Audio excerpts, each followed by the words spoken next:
श्रोताओं नमस्कार। आज के इस कार्यक्रम में मैं संकल्प मिश्रा आप सभी का बहुत बहुत स्वागत करता हूं। सेहत के इस संवाद में आज हमारे साथ हैं डॉक्टर रोहित श्रीवास्तव, जिनसे आज की बातचीत का विषय है बच्चों में hand foot and mouth disease, कारण, लक्षण और उपचार। डॉक्टर साहब, कार्यक्रम में आपका बहुत बहुत स्वागत है। धन्यवाद संकल्प। डॉक्टर साहब, सबसे पहले अगर हम आम आदमी को किसी को समझाना चाहेंगे, क्या कह सकते हैं hand foot and mouth disease है क्या? ये hand foot and mouth disease जो है एक टाइप का वायरल फीवर है और ये बच्चों को एक दूसरे बच्चों से फैलता है। हम्म, और जैसे कि नाम ही अपने आप में इंडिकेट करता है hand foot and mouth disease, तो इसमें हाथों में छाले आ जाते हैं, मुंह में छाले आ जाते हैं और पैरों में छाले आ जाते हैं। इसके अलावा बॉडी में और भी अंगों में छाले देखने को मिलते हैं, जैसे कि पीठ पे छाले देखने को मिलते हैं, पैरों में पीछे छाले देखने को मिलते हैं। तो ये लक्षण बच्चों को अमूमन तौर पे 2 से 3 दिन में इन्फेक्शन होने के पश्चात हो जाता है। हम्म। डॉक्टर साहब, इस बार जो सीजन रहा, बरसात का सीजन, अक्सर ही इन्फेक्शन होता है बच्चों को इस सीजन में, पर इस बार हमने देहरादून या फिर आसपास के क्षेत्रों में देखा कि इसकी अधिकता ज़्यादा पाई गई hand foot and mouth disease की। बच्चों में इसकी अधिकता क्यों होती है, थोड़ा इसको समझाइए। बच्चों में जैसे इम्यूनिटी कम होती है, हम्म, तो ये लेस देन 5 इयर्स के बच्चों में बहुत कॉमनली देखा जाता है और उनमें लक्षण ज़्यादा पाए जाते हैं। दो हम लोग जो केसेस देखते हैं, बड़े बच्चों में भी 11 साल के 16 साल के भी बच्चे आए हैं, लेकिन उनकी इम्यूनिटी बेटर हो जाती है, इसलिए उनके में होने के चांसेस कम होते हैं। इवन जो ओल्ड पर्सन्स हैं, जो इम्यूनो कॉम्प्रोमाइज्ड हैं, उनके में भी ये डिजीज़ देखी जाती है। डॉक्टर साहब, कोई विशेष कारण होता है, क्योंकि ये वायरल इन्फेक्शन है, किसी विशेष प्रकार का वायरस होता है? आम सर्दी खांसी जुकाम का जो वायरस होता है, उससे ये वायरल इन्फेक्शन कितना अलग होता है, थोड़ा समझाइए। ये एक प्रकार का वायरस, जैसे कि आपने कोरोना वायरस सुना होगा, तो वैसे ही ये एक कॉक्सेकी वायरस होता है, जो कि इस डिज़ीज़ को जन्म देता है, hand foot and mouth disease.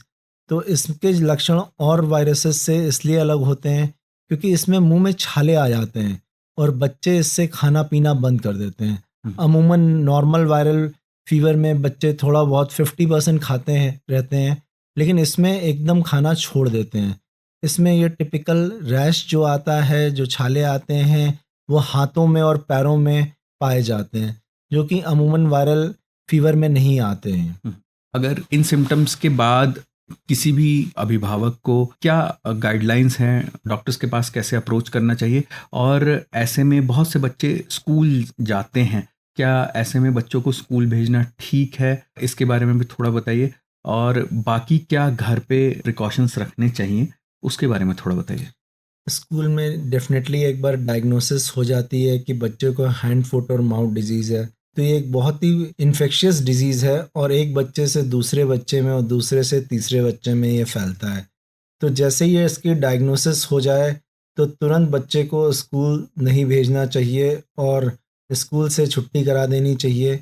इसका अमूमन पीरियड 7 से 10 दिन का रहता है, तो बच्चे को कम से कम 1 हफ़्ते की छुट्टी करा देनी चाहिए। हम्म, हम्म, और घर पे बच्चे को प्रॉपर तरीके से, क्योंकि इसमें बच्चे से खाना-पीना नहीं खाया जाता है, हम्म, तो इसलिए बच्चे को प्रॉपर तरीके से हाइड्रेशन उसका मेंटेन रखना चाहिए, खूब फ्लूइड्स देते रहना चाहिए, ओआरएस देते रहना चाहिए और बच्चा जो माँगे हल्का उसको खाने देना चाहिए। डॉक्टर साहब, जब दवा दी जा रही है, बच्चे को बुखार आने की भी संभावना रहती है, और घर पे जब बुखार आता है और बाकी सिम्टम जैसे खाने के समय में आपने बताया कि ओआरएस देना चाहिए और लिक्विड डाइट भी दी जा सकती है, बुखार आ रहा है तो बच्चे को किस तरीके से ट्रीट करना चाहिए घर पर डॉक्टर्स की गाइडलाइंस में? तो बच्चे को सिर्फ़ इसमें नॉर्मल पैरासिटामोल देना चाहिए। हम्म, किसी भी वायरल इन्फेक्शंस में एंटीबायोटिक्स हम लोग को अवॉइड करना चाहिए, स्पेशली इस hand, foot and mouth disease में, क्योंकि ये प्योरली वायरल इन्फेक्शन है, इसलिए एंटीबायोटिक्स का एकदम यूज़ नहीं करना चाहिए। अमूमन हम लोग कि गले का इन्फेक्शन है सोच के एंटीबायोटिक्स का बहुत यूज़ करते हैं, जो कि गलत है। हम्म, और इस डिज़ीज़ में एंटीबायोटिक्स का यूज़ नहीं करना चाहिए, क्योंकि कभी-कभी बच्चा वैसे ही खाना नहीं खा रहा और एंटीबायोटिक खाने के बाद वोमिटिंग करने लग गया। तो बच्चा अगर वैसे हम नहीं एडमिट कर रहे हैं, तो उसको एंटीबायोटिक और ये खा के डिहाइड्रेशन होके एडमिट हो जाता है। तो अमूमन बच्चे को इसमें सिर्फ प्लेन पैरासिटामोल दीजिए, क्योंकि इसमें पहले 2 to 3 डेज में सिर्फ लो ग्रेड फीवर आएगा जो कि आपका 99 से 101 तक के रेंज में रहेगा। तो उसमें सिर्फ plain paracetamol more than enough है बच्चे के लिए। डॉक्टर साहब, क्या ऐसी भी स्थिति आती है जिसमें बच्चे को हॉस्पिटलाइज करना पड़ता है? किन स्थितियों से बचना चाहिए पेरेंट्स को जिससे हॉस्पिटलाइज करने की नौबत ना आए? इसमें बेसिकली ये बीमारी जो है बहुत बड़ी बीमारी नहीं है, वायरल इन्फेक्शन जो है इतना सीवियर नहीं है। इसमें प्रॉब्लम जो है कि बच्चा खाना पीना बंद कर देता है, क्योंकि जो उसके मुंह के अंदर जो छाले होते हैं वो बहुत पेनफुल होते हैं और उससे बच्चे को खाया पिया नहीं जाता है। तो अगर बच्चा खाना पीना बंद कर देगा तो उससे क्या होगा कि बच्चे का यूरिन आना कम हो जाएगा या बंद भी हो सकता है। तब हमको उस केस में बच्चे को ले जाके एडमिट कराना चाहिए।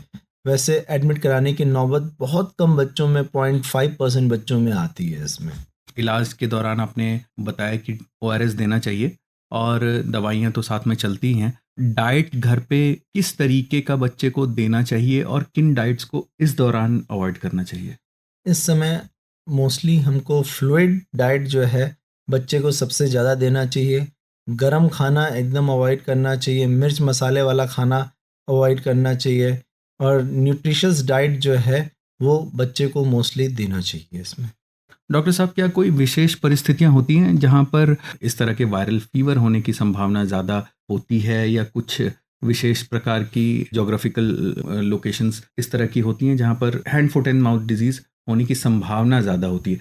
इतने सारे केसेस जो आ रहे हैं अचानक से, इसका संभावित कारण क्या हो सकता है? इसका मोस्टली जो रीज़न है कि ये देखा जाता है कि इस सीज़न में बहुत कॉमन होता है, जो कि आपका जुलाई से लेके सितंबर तक के सीज़न में ये वायरस बहुत घूमता रहता है। और ये वायरस ऐसा नहीं है कि सिर्फ देहरादून में, ये हम लोग दिल्ली में भी बहुत ज़्यादा केसेस आ रहे हैं, बॉम्बे में भी बहुत ज़्यादा केसेस आ रहे हैं। तो एज सच इसका क्लाइमेट से लेना देना नहीं है बहुत ज़्यादा। तो ये किसी भी और वायरस के तरह ये नॉर्मल टेम्परेचर पे भी सरवाइव करता है, कोल्ड टेम्परेचर में भी सरवाइव करता है और बहुत हॉट टेम्परेचर में भी सरवाइव करता है। तो इसका टेम्परेचर से नहीं लेना देना है। इसका बेसिकली एक दूसरे बच्चे को, अगर एक को हुआ तो दूसरे को, और फिर ये चेन बनती जाती है। अंत में डॉक्टर रोहित, हमारे श्रोताओं को आप क्या सलाह देना चाहेंगे, हमारे अभिभावकों को जो अगर सिम्टम्स देखते हैं hand foot and mouth disease के, उनको डॉक्टर के पास अप्रोच करना चाहिए और क्या डेफिनेटली नहीं करना चाहिए? तो इसमें अगर हमको माउथ में छाले मिलते हैं, हाथों में मिलते हैं और पैरों में मिलते हैं, तो इसका मतलब बच्चे को जो है hand foot and mouth disease है। पहले तो हमको ये नोटिफाई कर लेना चाहिए।